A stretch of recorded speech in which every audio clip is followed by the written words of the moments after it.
तर एकूणच सरनाईक या ठिकाणी पोहोचले होते। मीरा भाईंदरमधील मराठीसाठीच्या मोर्चात मंत्री प्रताप सरनाईक सहभागी झाले। यावेळी एकाने मंत्री प्रताप सरनाईकांवर बाटली भिरकावली, तसंच आंदोलकांनी सरनाईक गो बॅकच्या घोषणा दिल्या। आंदोलकांच्या भूमिकेनंतर प्रताप सरनाईकांनी मोर्चामधून काढता पाय घेतला।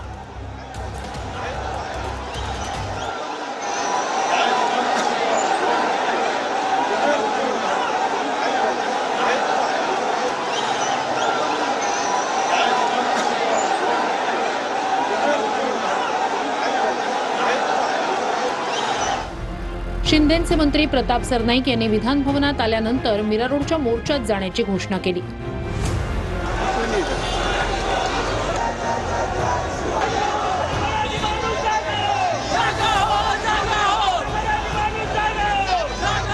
मोर्चासाठी पोलिसांनी परवानगी न दिल्याबद्दल सरनाईकांनी संताप व्यक्त केला।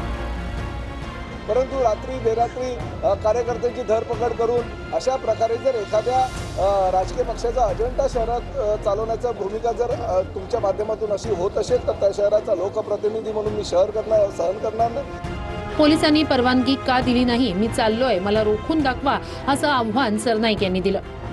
पोलिसांनी दादागिरी आणि गुंडगिरीच्या मार्गाने चालू केलेली आहे, याचा मी निषेध व्यक्त करतो। माननीय मुख्यमंत्र्यांकडे सुद्धा निषेध व्यक्त करतो आणि आता मी स्वतः त्या मोर्चामध्ये सामील होण्याकरता मीरा भाईंदर शहराकडे निघालेलो आहे। जर पोलिसांची हिंमत असेल तर पोलिसांनी प्रताप सरनाईकांना अटक करून दाखवावी। मराठी मोर्चात सहभागी होण्यासाठी सरनाईक मीरा रोडमध्ये पोहोचले। मोर्चास्थळी पोहोचताच सरनाईकांच्या विरोधात घोषणाबाजी सुरू झाली।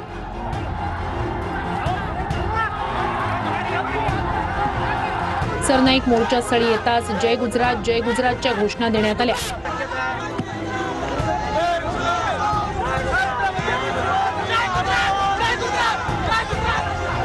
"50 खोके एकदम ओकेच्या घोषणा मोर्चेकऱ्यांनी सरनाईकांसमोरच दिल्या।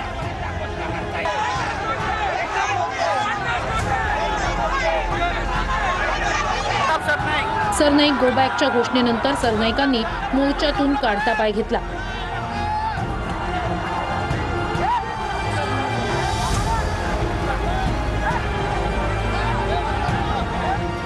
सरनाईकांविरोधात घोषणाबाजी सुरू असतानाच कुणीतरी त्यांच्यावर बाटली भिरकावली। तरी बाटली भिरकावलेले प्रताप सरनाईक यांच्या दिशेनं इथे दृश्य पाहतो आपण। प्रताप सरनाईक यांच्यावर बाटली भिरकावलेली आहे, वाढलाय, आरडाओरड सुरू झाली आहे, संघर्षाचं वातावरण आहे। बाटली भिरकावल्यानं पोलिसांनी सरनाईकांना सुरक्षेसाठी घेरलं। तणाव निर्माण होत असल्यानं पोलिसांनी सरनाईकांना मोर्चातून बाहेर काढलं। मोर्चातून बाहेर निघाल्यानंतर सरनाईकांनी मनसे आणि ठाकरेंच्या सेनेवर निशाणा साधला।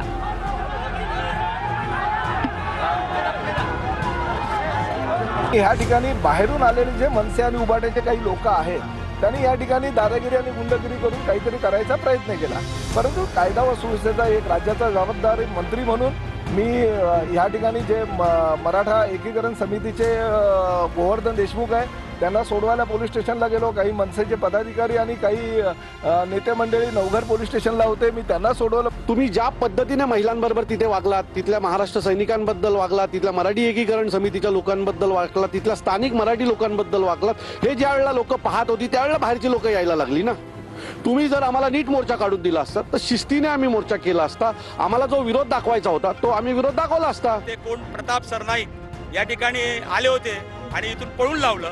अहो, त्यांना पळून नाही चपलेने मारलं पाहिजे। या दोन्ही आमदारांनी त्या ठिकाणी जाणून बुजून या पोलिसांवरती प्रेशर आणून, या सरकारवरती प्रेशर आणून या ठिकाणी हा मोर्चा होऊ नये यासाठी त्यांनी हे केले होते। ठीक आहे, राजन विचारेंना सर्वसामान्य जनतेनं चप्पल काय त्यांच्या अंगावरच्या सगळ्या कपड्यांशी हकालपट्टी केलेली आहे। लोकसभेच्या निवडणुकीला त्यांना प्रचंड मोठ्या प्रमाणात आमचे नरेश म्हस्केंनी पराभूत केलेलं आणि तेव्हापासून त्यांचं मन चलबिचल झालेलं आहे। कोणाविषयी काय बोलावं हे त्यांना कळत